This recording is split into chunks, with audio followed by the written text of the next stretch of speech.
Hey, it's Clay. Welcome to another video. Today we're going to be doing some guitar repair or updating.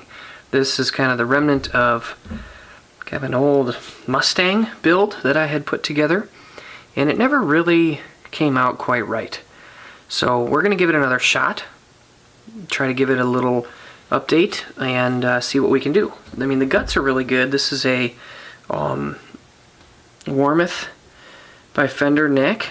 I believe this is a 1959, or I'm sorry, a fat profile. You can actually see here just how thick this is. There's basically no taper from the headstock, so I believe it's a fatback, or boat, yeah, fat, whatever the biggest, roundest profile they sell is. I think it even has stainless steel frets, rosewood boards, a really nice neck, finished with true oil. Got a nice set of Wilkinson tuners. So the neck is excellent. There's really nothing wrong with the neck at all. This is a short scale neck though, so I believe this guitar will come out to be 24 3/4 scale length, which is kind of an interesting and intriguing little scale length. The neck's in good shape. Got this little heel truss rod adjustment point here, which is kind of interesting. A pretty sweet little neck. I think it's going to do well. Now this body is an inexpensive pine body that I bought off of eBay, Mustang spec. I've got a Dimarzio pickup in the bridge, nothing currently in the neck. Got a 3-ply white pick guard. I painted this thing in orange myself. And then I did try using this vibrato arm. And then I just have a volume and a 3-way switch in the output jack.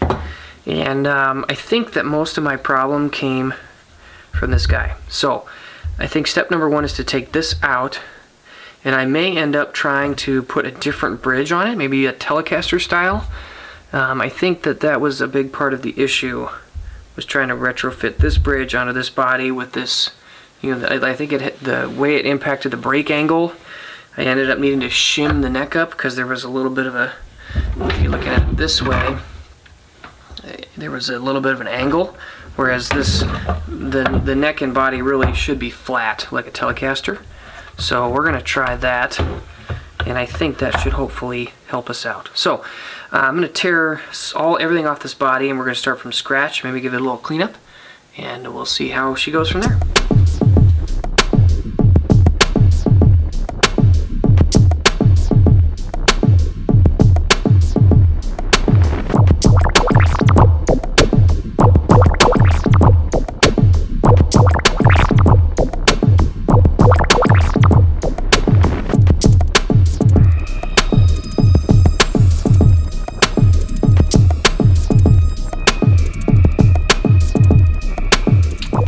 Okay, so this is the bridge system that I had been using, and the issue is, so this, when I put it like this, if you can see that, this bridge, when it sits as low as it, you know, this is supposed to be adjustable up and down this way. There are these screws that can go up and down, but even if I put this at the very lowest setting, if you compare it to, this is a Tele style bridge. The Tele style bridge at its highest is about equally tall as this bridge at its lowest. And so I had to end up shimming the neck because my break angle was just too high. The problem though, you know, so based upon that, I would really like to just scrap that and go with something, you know, like a Tele style bridge, whether it's chop off one or this full size one. But the issue is, there's really no, I mean, this was where I would want the saddles to be, and there's just nothing for these screws to bite in because these channels here are cut out. So, just in a little bit of a bind. So what I'm thinking honestly about doing is, I don't want to go back to that other style bridge. I mean, I could maybe try and like lower this, but that just seems really difficult. I could also try to go to the neck pocket, and I could try and raise it up, but I don't really want to do that either. it's going to involve a lot of shimming, and I kind of want the neck pocket to be nice and tight so the guitar is a little more resonant. So what I'm contemplating doing is basically trying to route all of this out and then installing a block of wood that will kind of fill it. And I'm probably going to need to use some epoxy, because I think that it's going to be difficult for me to get a block of wood that fits it very precisely.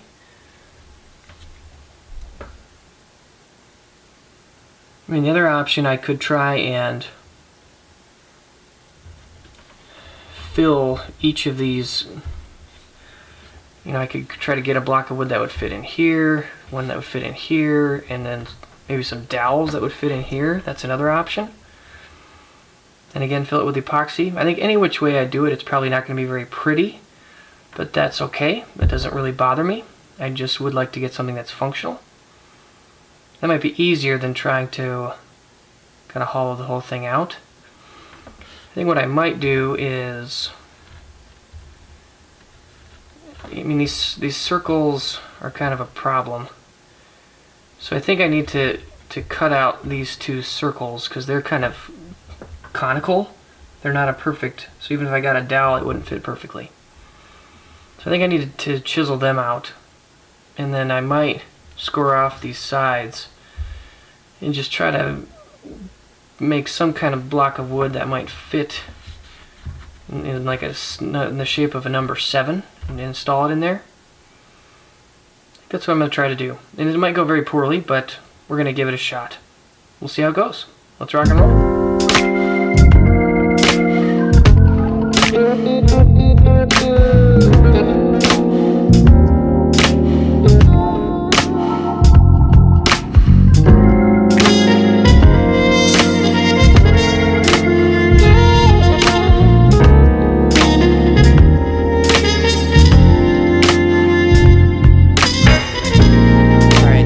What I have chosen to do. You can see I've got these two wooden cutouts that will fit in there.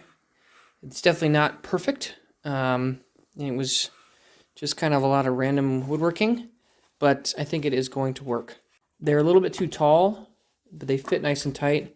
This one I kind of messed up and I didn't get that corner quite right, so I may drill that out and add something in there, but at least it'll give me something to bite into. The only thing that's left is, I think these are too tall, so I'm actually going to probably do this. So if we stick a block of wood in there and then draw a line, that tells us how tall it is. So yeah, we're a little bit too tall. So we'll trim those down and hammer them in and glue it up. We managed to get these pieces glued in. The fit is okay. It's not great, but it's okay. I've got a little bit of a gap here and here. I think we're going to try to fill it with some epoxy. And then this is the bridge that I'm going to use. The bridge actually fits on here pretty nicely. And so yeah, I think once I filled these in, I also took some time to sand this flat with my random orbit sander. I ate through some of the paint, but to be honest, this guitar is going to look kind of ramshackled any which way, and I'm kind of okay with that. So I think we're just going to proceed. Looks kind of rad. So we're just going to go with it. So next, going to fill in with some epoxy in here, and then we're going to look on getting the neck back on, and then look to mount the bridge on straight.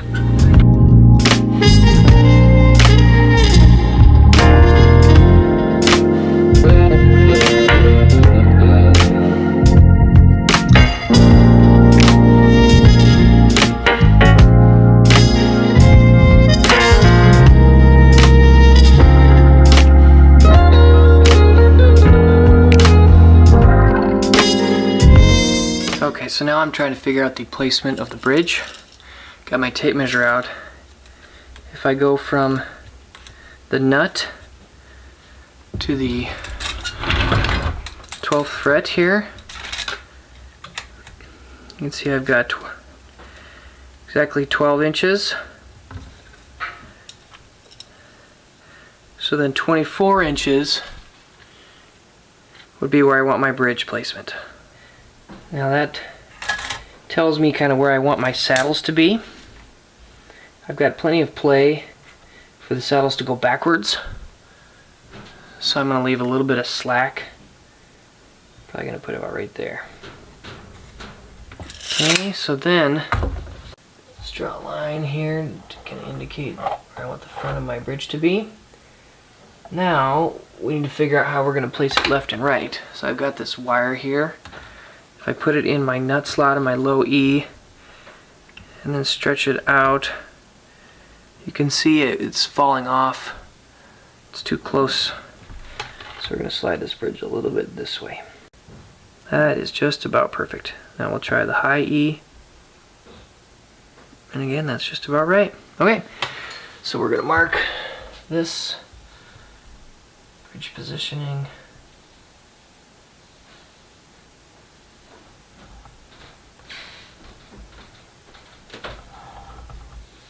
That should be pretty good. Alright, now let's drill some holes.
Alright, I got the guitar, I got 2 strings on, it's plugged into my amp, it's set pretty low. The first thing I noticed is this silver plate here does not appear to be grounded. So I think maybe that would happen on the back of the pot. Because when I think what's happening is I don't have a ground wire under the bridge. I must have forgotten to do that. So we're gonna need to pull that up and get a ground wire under there. The next thing I noticed, if I go to the up position, I actually have the bridge pickup. And then if I go to the bottom position, I've got this neck pickup. And then if I go to the middle position, it's definitely out of phase. So I need to flip the hot or ground wire on one of the 2 pickups. So, a couple things we need to add to make it right.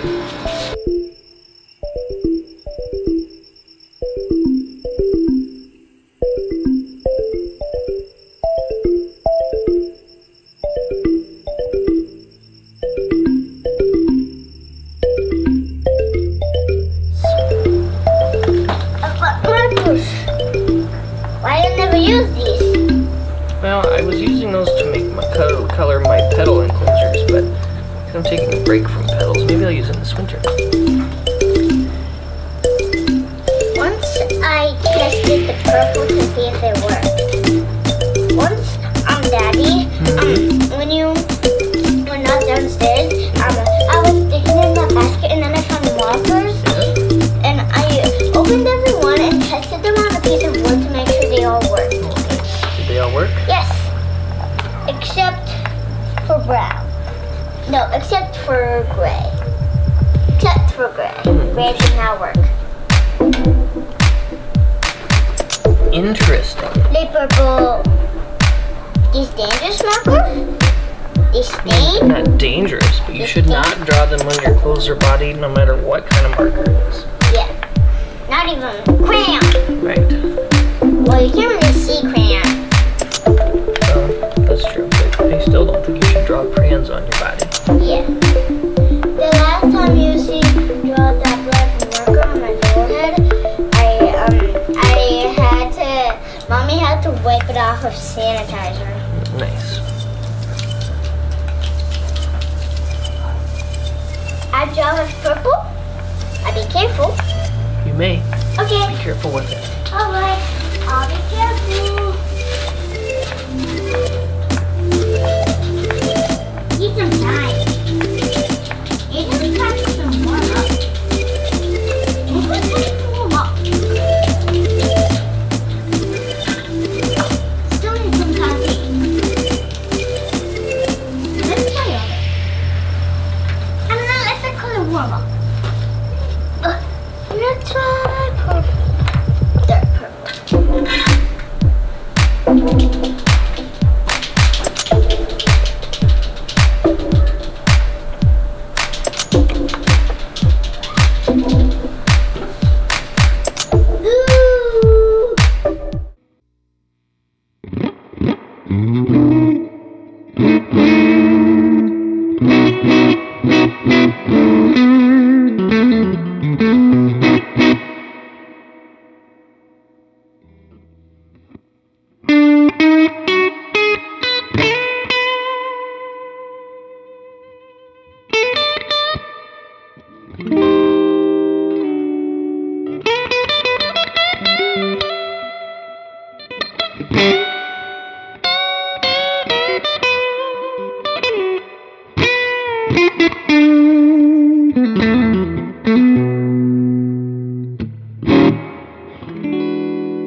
Well, there you have it, guys. That is the rebuild of my orange Mustang.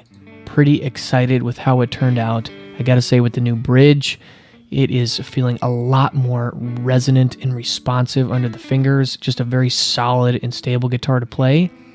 You still get that slinky feeling from the short scale length, which takes some getting used to. And also the pickup combination that I went with is really intriguing and different than what I'm used to, especially in the neck pickup. And just to run down those specs, I've got a GFS 7K Tele style bridge pickup installed in the neck position Then I've got a Dimarzio Pro Track mini humbucker, or a Strat-sized humbucker in the bridge position. And then I've got a GFS chopped off telly bridge running into a 500K volume pot, and then a 1/4 inch out. And overall, really thinking that this guitar turned out great. It's definitely a unique voice that I didn't really have before in the stable, and it feels really, really awesome to play. The body is super lightweight. It is a little bit neck heavy because the neck is very chunky. This is a Fatback profile from Warmoth, but the neck is extremely playable. It's got stainless steel frets, Warmoth's quality, and the setup was super easy to do. So overall, really excited with how this guitar turned out. I hope you guys enjoyed this video. Let me know your thoughts down below, and I'll see you again soon. Thanks, bye.